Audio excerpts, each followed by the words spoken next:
నమస్తే అండి. ఆంధ్రప్రదేశ్ మాజీ ముఖ్యమంత్రి వైఎస్ జగన్మోహన్ రెడ్డి మద్యం కుంభకోణం చేశారు, త్వరలోనే తను అరెస్ట్ కాబోతున్నారు అనేటటువంటి వార్తలు అయితే ఇప్పుడు చక్కెర్లు కొడుతున్నటువంటి పరిస్థితి. అవునండి, ఇక్కడ మద్యం కుంభకోణము జగన్మోహన్ రెడ్డి చేసి ఉండుంటే అక్కడ ఢిల్లీలో కేజ్రీవాల్ను అరెస్ట్ చేశారు, వదిలేశారా? లేదుగా. అలాగే కవితా మేడం గారిని తెలంగాణ అరెస్ట్ చేశారు, వదిలేలేదుగా.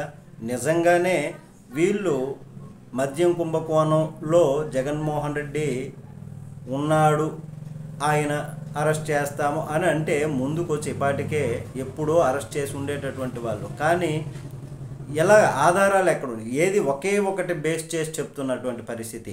ఆన్లైన్ పేమెంట్ జరగలేదు, క్యాషే ఇచ్చి తీసుకోవడం, కొనుక్కోవడం, అమ్మడాలు ఇట్లాంటివి జరిగాయి. అనారోగ్యమైనటువంటి మద్యాన్ని అమ్ముతున్నారు, కల్తీ మద్యాన్ని అమ్ముతున్నారు. మరి ఇప్పుడు 99 రూపాయలకి ఒక మద్యం అమ్ముతున్నారే, అది మరి అనుకోవాలి? అది కూడా తాగితే అనారోగ్యం వస్తుంది కదా. ఇదేమైనా టానిక్ కాదు కదా, డాక్టర్ రాసేటటువంటి ప్రిస్క్రిప్షన్ కాదు. మందు తాగితే ఏ మందు అయినా కానీ అది కాస్తో కోస్తో ఆ మనిషికి ఎఫెక్ట్ వస్తున్నటువంటి పరిస్థితి. మరి అట్లాంటి సందర్భంలో జగన్మోహన్ రెడ్డి గారు కుంభకోణం చేశారు అనేటటువంటి, కుంభకోణం చేస్తే ఒక ఆన్లైన్ పేమెంట్ చెయ్యలేదు అంటే ఎప్పటికప్పుడు కూడా ఆ వస్తున్నటువంటి క్యాష్ని, ఈరోజు వస్తున్నటువంటి క్యాష్ని మరలా బ్యాంకులో వేసేటటువంటి పరిస్థితి.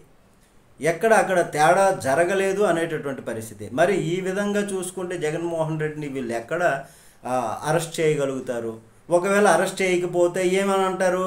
జగన్మోహన్ రెడ్డిది తప్పు ఉంది, ప్రజలకి తప్పుడుగా సంకేతం తీసుకెళ్ళాలి. జగన్మోహన్ రెడ్డి కుంభకోణం చేశాడు, అది చేశాడు, ఇది చేశాడు అని చెప్పేసి అక్కడ కేంద్రం కాపాడింది, లేకపోతే కేంద్ర పెద్దలు కాపాడారు, ఇట్లాంటిటువంటి విధంగా డైవర్షన్ కూడా చేసేటటువంటి పరిస్థితి. అంటే ప్రజల్లోనికి ఎలాగోలాగా జగన్మోహన్ రెడ్డి పైన తప్పుడు సంకేతం వెళ్ళాలి అనేటటువంటి విధంగా.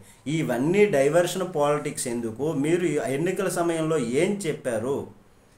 సంక్షేమ పథకాలు ఇస్తామన్నారు. జగన్మోహన్ రెడ్డి ఏమి ఇస్తున్నాడు? మేము వస్తే దానికి డబల్ ఇస్తాము అని చెప్పేసి సూపర్ 6 సంక్షేమ కార్యక్రమాలు ప్రకటించారు. అలాగే వాలంటీర్లకు 5,000 నుంచి 10,000 గౌరవ వేతనం అన్నారు, అది తీసి పడేశారు. ఇంటింటికి రేషన్ ఇస్తుంటే ఆ వెహికల్స్ కూడా తీసేయబోతున్నారు. మరి అట్లాంటప్పుడు చేసేటటువంటి మంచిని ఉంచాలి, తరువాత మీరు వచ్చి మరికొంత మంచిని చేయాలి. అప్పుడు అది మంచి ఉండిపోద్ది. ఆ ప్రజల దృష్టిలో కూడా మీరు కూడా ముద్రపడి ఉంటారు. స్కూల్స్ ఉన్నాయి, నాడు నేడు ఎంత బాగా చేశారు. ఇంగ్లీష్ మీడియం రానటువంటి వాళ్ళు ఇప్పుడు మా గ్రామంలోనే చాలామంది ఉన్నారు. తెలుగు మీడియంలో చదివినటువంటి వాళ్ళు ఇప్పుడు ఏదైనా ఎగ్జామ్ రాసుకోవాలన్నా, ఏం చేయాలన్నా, పోటీ పరీక్షలకు వెళ్ళాలంటే ఇంగ్లీష్ లేకపోతే వాళ్ళు వెనక్కి వచ్చేస్తున్నారు. సాఫ్ట్వేర్ ఇంజనీర్కి వెళ్ళాలనుకున్నా కానీ ఇంటర్వ్యూస్ ఇంగ్లీష్లో అవుతున్నాయి. ఆయనకి మాట్లాడడం రాక వెనక్కి వచ్చేస్తున్నాడు. టాలెంట్ ఉన్నప్పటికీ కూడా ఎందుకండి, ఏంటండి ఇంగ్లీష్ విద్య అట్లాంటి హేళన చేయటం? జగన్మోహన్ రెడ్డి చేసేటటువంటి కొన్ని మంచి కార్యక్రమాలు, శాశ్వతమైనటువంటి ముద్రపడేటటువంటి కార్యక్రమాలు అవి ఉంచండి. మిగిలిన ఇంకా కొన్ని శాశ్వతమైనటువంటి కార్యక్రమాలు మీరు చేయండి. అట్లాగా ప్రజల్లో నాటుకోండి. కానీ డైవర్షన్ పాలిటిక్స్ చేయడం, పత్రికలు ఉన్నాయి, మీడియా ఉంది, ఇది చేసేస్తాం కాబట్టి జనాల్ని మభ్య పెట్టేస్తాం అని అంటే ఇది భగవంతుడు క్షమించడండి. ఒకవేళ ఇప్పుడు నెగ్గుకొస్తే నెగ్గుకు రావచ్చు, ఫ్యూచర్లో మనం ఇది శరీరం శాశ్వతం కాదు, ఒక సాధనం మాత్రమే. ఈ సాధనంతో మంచి చేసుకుంటే దేవుడు అనుగ్రహిస్తాడు. వచ్చే జన్మల్లో మంచి జన్మలు ఎత్తుతాం, లేదంటే ఏమైపోతాం ఆలోచించాలి ప్రతి ఒక్కరు కూడా.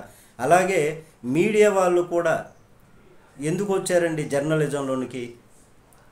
మంచి చెడు విచక్షణ చేసుకొని దాన్ని బట్టి రాయాలి, రుజు నిర్ధారణ కావాలి. అట్లాంటిది లేకుండా ఏదో ఒక పార్టీకి కొమ్ము కాసేస్తాము, ఆ పార్టీని పైకి తీసుకొస్తాం, లబ్ధి పొందుతామంటే మీది ఒక జర్నలిజమా? మీది ఒక మీడియానా? ఏ పార్టీ వారికైనా కానీ చెప్తున్నది. మీరు ఇక నుంచైనా ఆ భగవానుడిని మీకు నమ్మకం ఉంటే సరైనటువంటి విధంగా నిజంగా వాస్తవాలను రాయండి. అది దానిపైన మీ కామెంట్ తెలియచేయండి. నమస్తే.